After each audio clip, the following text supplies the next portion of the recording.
ഇക്കഴിഞ്ഞ ദിവസങ്ങളിൽ ചാനലുകളിലും പത്രങ്ങളിലും വന്ന മറ്റൊരു പ്രധാനപ്പെട്ട വാർത്ത ശ്രദ്ധയിൽപ്പെട്ടതുകൊണ്ടാണ് ഈ വീഡിയോ ചെയ്യുന്നത്. കേന്ദ്ര സർക്കാരിൻ്റെ ചില അനങ്ങാപ്പാറ നയങ്ങളും അല്ലെങ്കിൽ അവർ ഇതൊന്നും കണ്ടില്ല എന്ന് നടിക്കുന്നതാണോ, അതോ ഇന്ത്യയാകെ കൊടുക്കുന്ന പണം, ഇന്ത്യയിൽ പല ഗ്രാമങ്ങളിലും പല സ്റ്റേറ്റുകളിലും അത്രയും പൈസ മതി, ചെറിയ തുക കൊണ്ട് അവർക്ക് ജീവിക്കാൻ പറ്റും. പക്ഷേ കേരളം പോലുള്ള വളരെ കൺസ്യൂമറായിട്ടുള്ള അല്ലെങ്കിൽ ഉപഭോക്തൃതമായി സംസ്ഥാനമായി മാറിക്കൊണ്ടിരിക്കുന്ന, ഇവിടെ കിളയ്ക്കാൻ പോയാൽ അല്ലെങ്കിൽ ഒരു കുഞ്ഞു കുഞ്ഞു ജോലിക്ക് പോയാൽ പോലും 1000-2000 രൂപ കിട്ടുന്ന, അല്ലെങ്കിൽ 1000 രൂപയെങ്കിലും മിനിമം 750-1000 രൂപയൊക്കെ കിട്ടുന്ന ഒരു നാട്ടിൽ മിനിമം വേതനം 21,000 ഒക്കെ പ്രഖ്യാപിച്ചിരിക്കുന്ന ഈ ലോകത്ത്, ഈ ഇന്ത്യയിൽ, ഭാരതത്തിൽ തന്നെ പ്രഖ്യാപിച്ചിട്ടുണ്ട് 21,000 രൂപ ഒരാളിൻ്റെ മിനിമം വേതനമാണെന്ന് പറഞ്ഞിരിക്കുന്ന നാട്ടിലാണ് ക്രഷ് വർക്കർമാരുടെയും അങ്കണവാടിക്കാരുടെയും പ്രശ്നത്തിൽ ഗുരുതരമായ അലംഭാവമാണ് കേന്ദ്ര സർക്കാർ കാണിക്കുന്നത്. അത് വളരെ ഗുരുതരമാണ്. അതിൽ ക്രഷ് വർക്കേഴ്സിൻ്റെ കാര്യം നമുക്ക് ആദ്യം എടുക്കാം. അവരെ സംബന്ധിച്ചിടത്തോളം 5,500 രൂപയാണ്. 5,500 രൂപ എന്ന് പറഞ്ഞാൽ നാമമാത്രമായ തുകയാണ്. 5,500 രൂപയാണ് അവർക്ക് വർക്കർ, ടീച്ചർ എന്ന് പറയുന്ന ആളിന് കൊടുക്കുന്നത്. 3,000 രൂപയാണ് അതിൻ്റെ ഹെൽപ്പറിന് കൊടുക്കുന്നത്. അത് വളരെ രസകരമാണ്. എന്നിട്ട് മാത്രമല്ല, ഈ ക്രഷിനെ പലതും അംഗനവാടികളുമായിട്ട് ബന്ധിപ്പിച്ചാണ് ചെയ്യുന്നത്. ചില സ്ഥലങ്ങളിൽ ഇനിയിപ്പോൾ സ്കൂളുകളുമായി ബന്ധിപ്പിക്കണമെന്ന് പറയുന്നു, അംഗനവാടികളെ ബന്ധിപ്പിക്കണമെന്ന് പറയുന്നു. ഇത് ബന്ധിപ്പിക്കുകയോ ഇല്ല എന്ന്, കൃഷി ബന്ധിപ്പിക്കുകയോ ഇല്ല എന്നറിയത്തില്ല. ഇതും 1 വയസ്സ് മുതൽ 6 മാസം മുതൽ 6 വയസ്സ് വരെ എന്ന് പറയുന്നു. അംഗനവാടിയിൽ 3 വയസ്സ് മുതൽ എന്ന് പറയുന്നു. അപ്പോൾ 3 വയസ്സ് മുതൽ അങ്ങോട്ട് 6 വയസ്സ് വരെ അംഗനവാടി പറയുന്നു. ഇതിൽ 6 മാസം മുതൽ 6 വയസ്സ് വരെ. ഇതിലൊക്കെ കുറേ കൺഫ്യൂഷൻസ് ഉണ്ട്. കൺഫ്യൂഷൻ മാത്രമല്ല, അവർക്ക് ശമ്പളം കൊടുക്കുന്നില്ല. കഴിഞ്ഞ എത്രയോ മാസങ്ങളായി അവർക്ക് പൈസ കൊടുക്കുന്നില്ലെന്ന്. കേന്ദ്ര ഫണ്ട് വരാത്തതുകൊണ്ടാണ് കൊടുക്കാൻ പറ്റാത്തത്. കാരണം 60% തുക കേന്ദ്ര ഫണ്ടാണ്, 40% മാത്രമേ സംസ്ഥാന ഫണ്ടുള്ളൂ. അത് അങ്കണവാടികളിലും അങ്ങനെ തന്നെയാണ്. 10-14 ലക്ഷം വരുന്ന രാജ്യത്തെ അങ്കണവാടികളിൽ 14,50,000 മറ്റോ ഉണ്ട്. അപ്പോൾ 14,50,000 എന്ന് പറയുമ്പോൾ 29 ലക്ഷത്തോളം വരുന്ന ആളുകളുണ്ട്. 14,50,000 വരുന്ന പിന്നെ വർക്കർമാരും അത്ര തന്നെ വരുന്ന ഹെൽപ്പർമാരും പിന്നെ പെൻഷൻ പറ്റി വരും. എല്ലാം കൂടി ഒരു 10-20 ലക്ഷം ആളുകൾ അങ്കണവാടികളിലുണ്ട്. അവർക്കും നാമമാത്രമായ ശമ്പളമാണ് അവരുടെ ഒരു വിഷയം എന്ന് വെച്ചാൽ 50 വർഷമായിട്ടും അവർക്ക് നാമമാത്രമായ ഇൻസെൻറ്റീവാണ് കേന്ദ്ര ഗവൺമെൻറ് കൊടുക്കുന്നത്.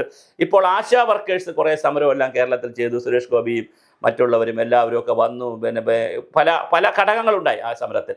അതുപോലെ തന്നെ അതെങ്ങനെയായാലും കേന്ദ്ര ഗവൺമെൻറ്റിൻ്റെ ശ്രദ്ധയിൽപ്പെട്ടു, JP നദ്ദയുടെ ശ്രദ്ധയിൽപ്പെട്ടു.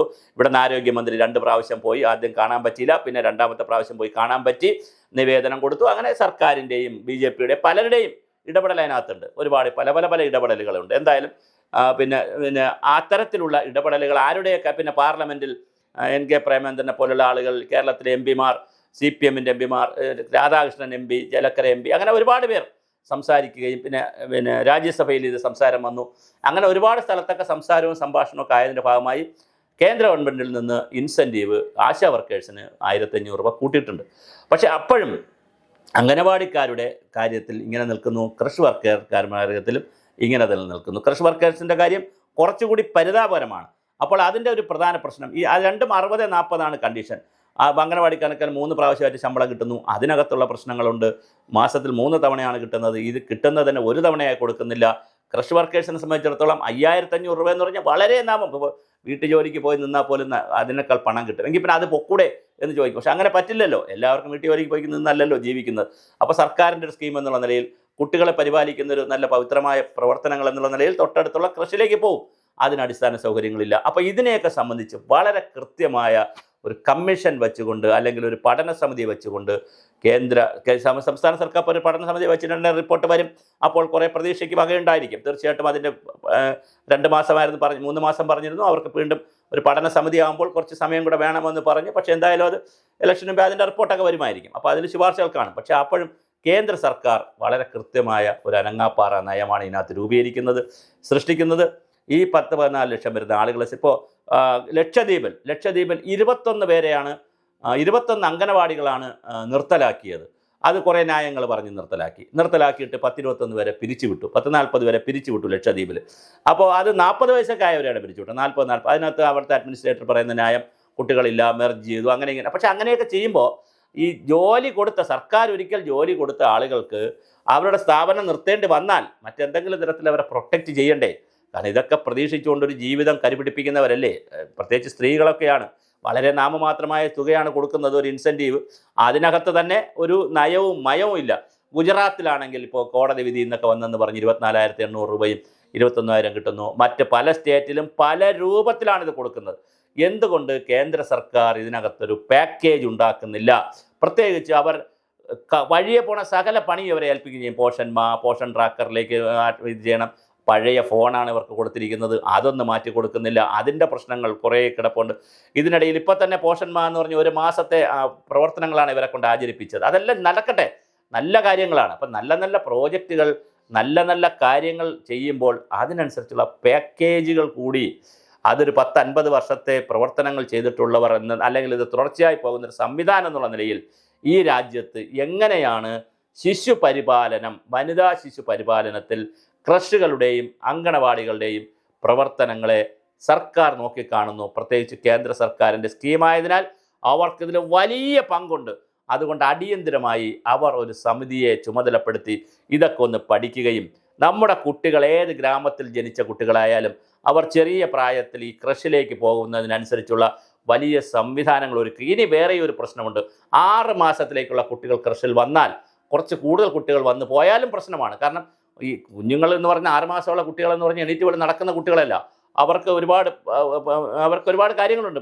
ഫുഡ് കൊടുക്കലും മറ്റു കാര്യങ്ങളും പിന്നെ ഒരുപാട് കാര്യങ്ങളുണ്ട്. അപ്പോൾ പിന്നെ അവരുടെ പ്രാഥമിക കർമ്മങ്ങൾ കൃത്യങ്ങൾ കുഞ്ഞുങ്ങൾ കിടന്നുകൊണ്ടൊക്കെ ആയിരിക്കും നിർവഹിക്കുന്നത്. അപ്പോൾ അതിനെ ശുദ്ധിയാക്കണം. അപ്പോൾ വലിയ ഒരു ഹൈജീനൊക്കെ ആയിട്ട് വലിയൊരു പണിയാണ്. അപ്പോൾ അത്രയും പവിത്രമായ ഒരു പണി ചെയ്യുന്ന ക്രഷ് വർക്കേഴ്സിനെയും അതുപോലെ അതിൻ്റെ ഹെൽപ്പർമാർ അവരെയും അംഗനവാടികളെയും ഒക്കെ ഇങ്ങനെ പല പല തട്ടുകളിൽ നിർത്തി പല രൂപത്തിലേക്കൊക്കെ ആക്കി വളരെ കുറഞ്ഞ ഇൻസെൻറ്റീവ് മാത്രം കൊടുത്ത്, പ്രത്യേകിച്ച് അംഗനവാടികൾക്കും വളരെ കുറച്ച് ഇൻസെൻറ്റീവാണ്, കുറേശ്ശെ തുടങ്ങി പല പല കാലഘട്ടത്തിലൂടെ എത്തി അവർക്ക് കിട്ടുന്നത് ചെറിയ ഇൻസെൻറ്റീവാണ്. ഇത് പോരാ. വളരെ കൃത്യമായി അവർക്ക് ശമ്പളം കൂട്ടിക്കൊടുക്കുവാനുള്ള, ഒന്നാമത് അവരെ ഒരു ശമ്പള സ്കെയിലിലേക്ക് കൊണ്ടുപോകാൻ പറ്റുമോ? അത്തരത്തിലുള്ള കേസുകൾ രാജ്യത്ത് നടക്കുന്നുണ്ട്. അവരെ ക്ലാസ് 4 ജീവനക്കാരായിട്ട് വർക്കർമാരെയും ഹെൽപ്പർമാരെയും ക്ലാസ് 3 ജീവനക്കാരായിട്ട് വർക്കർമാരെയും മാറ്റാൻ കഴിയുമോ എന്ന് കേന്ദ്ര ഗവൺമെൻറ് ഗൗരവമായി ആലോചിക്കേണ്ടതാണ്. അതിനുള്ള സഹായങ്ങൾ സംസ്ഥാനത്തിന് കൊടുക്കേണ്ടതാണ്. സംസ്ഥാന ഗവൺമെൻറ്റിന് മാത്രമായി ഇത് ചെയ്യാൻ കഴിയില്ല. അല്ലെങ്കിൽ പിന്നെ ഈ സ്കീം സംസ്ഥാന സർക്കാരിനേക്ക് മറ്റ് തരത്തിലേക്ക് വിട്ടുകൊടുക്കണം. അപ്പം ഞങ്ങൾ ഇതിനകത്തില്ല, പക്ഷേ നിങ്ങൾ 60% തുക തരുന്നു എന്ന് പറയുന്നു, അത് തന്നെ സമയത്ത് കൊടുക്കത്തില്ല, അതുമായി ബന്ധപ്പെട്ട പ്രശ്നങ്ങൾ ഉണ്ടാകുന്നു, അവർക്ക് ഫോൺ കൊടുക്കുന്നില്ല. അങ്ങനെ വലിയൊരു പ്രതിസന്ധി ഈ രംഗത്തുണ്ട് എന്നുള്ളതാണ്. അതുകൊണ്ട് എംപിമാരും രാജ്യസഭയിലൊക്കെ ഇടതുപക്ഷത്തിന് എംപിമാരും ഉണ്ടല്ലോ, രാജ്യസഭ എംപിമാരും ലോകസഭ എംപിമാരും മന്ത്രിമാരും എല്ലാവരും ശ്രദ്ധിക്കേണ്ട ഒരു വിഷയമാണ്. പ്രത്യേകിച്ച് കേന്ദ്രമന്ത്രിമാരിവിടെ ഉണ്ട്, എല്ലാവരും ഉണ്ട് ഇവിടെ. എല്ലാവരും ശ്രദ്ധിക്കേണ്ടതാണ്. ഭരിക്കുന്ന പാർട്ടിയും പ്രതിപക്ഷവും BJPയും എല്ലാവരും ഇങ്ങനെ വികസനത്തെക്കുറിച്ച് പറയുമ്പോൾ ഇങ്ങനെയും ചില വിഭാഗങ്ങൾ, പ്രത്യേകിച്ച് വനിതകൾ, 1-2 വിഭാഗത്തിൽപ്പെട്ടവർ വളരെ ബുദ്ധിമുട്ടുകയാണ്. ആശാ വർക്കേഴ്സിനെ സംബന്ധിച്ച് അവർ ഇപ്പോൾ സമരം 250 ദിവസം സമരം ചെയ്തു. 22-ാം തീയതി അവർ വലിയ സെക്രട്ടേറിയറ്റ് മാർച്ചൊക്കെ ക്ലിഫ് ഹൗസ് മാർച്ചൊക്കെ വെച്ചിരിക്കുന്ന മുഖ്യമന്ത്രിയുടെ വസതിയിലേക്ക് അവർ സമരം വേറെ രൂപത്തിലേക്ക് പോകുന്നു. അതെന്തായാലും 1,500 രൂപ കേന്ദ്ര ഗവൺമെൻറ് ഇൻസെൻറ്റീവ് കൂട്ടിക്കൊടുത്തു. ഇനി സംസ്ഥാന ഗവൺമെൻറ്റും അതിൻ്റെ നയങ്ങൾ രൂപീകരിക്കുമായിരിക്കും, കാരണം ഇപ്പോൾ തെരഞ്ഞെടുപ്പൊക്കെ വരികയാണല്ലോ. പക്ഷേ ഇവിടെ വിഷയം അതല്ല. അംഗനവാടികളെ സംബന്ധിച്ചിടത്തോളം, ക്രഷ് വർക്കേഴ്സിനെ സംബന്ധിച്ചിടത്തോളം അവർ വളരെ പരിതാപകരമാണ്. അവരുടെ സംഘടനകൾ പലതരത്തിൽ കേസുകൾ കൊടുത്തിട്ടുണ്ട്, പലതരത്തിൽ അവർ പിന്നെ സമരങ്ങൾ നടത്തുന്നു. സമരങ്ങളും കേസുകളുമൊക്കെ അതിൻ്റെ വഴിക്ക് നിൽക്കുന്നതല്ലാതെ കൃത്യമായൊരു ഫലം ഉണ്ടാകുന്നില്ല എന്നുള്ളതാണ്. അതിനിടയിലാണ് ക്രഷ് തൊഴിലാളികൾക്ക് ഇത് കിട്ടുന്നുമില്ല. കുറേ പെൻഷൻകാരുടെ പെൻഷൻ ഒരു ആക്റ്റിൽ വന്നുപോയ ഒരു കാര്യം സമയത്ത് ആരും കാണാതെ പോയതുകൊണ്ട് CDPമാരും കണ്ടില്ല, സൂപ്പർവൈസർമാരും ശ്രദ്ധിച്ചില്ല. കാരണം അതൊരു വലിയൊരു ആക്റ്റാണ്. ആക്ടിൻ്റെ 6ാമത്തെ ക്ലോസാണ്. അത് വായിച്ച് മനസ്സിലാക്കിയില്ല എന്നുള്ളതാണ്. മനസ്സിലാക്കി താഴേക്ക് കമ്മ്യൂണിക്കേറ്റ് ചെയ്തില്ല.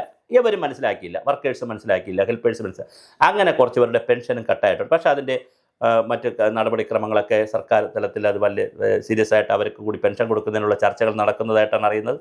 നമ്മൾ നേരത്തെ അത് സംബന്ധിച്ച് വീഡിയോ ചെയ്തിരുന്നു. അപ്പോൾ അത് വേറൊരു പാക്കേജായിട്ട് വരും.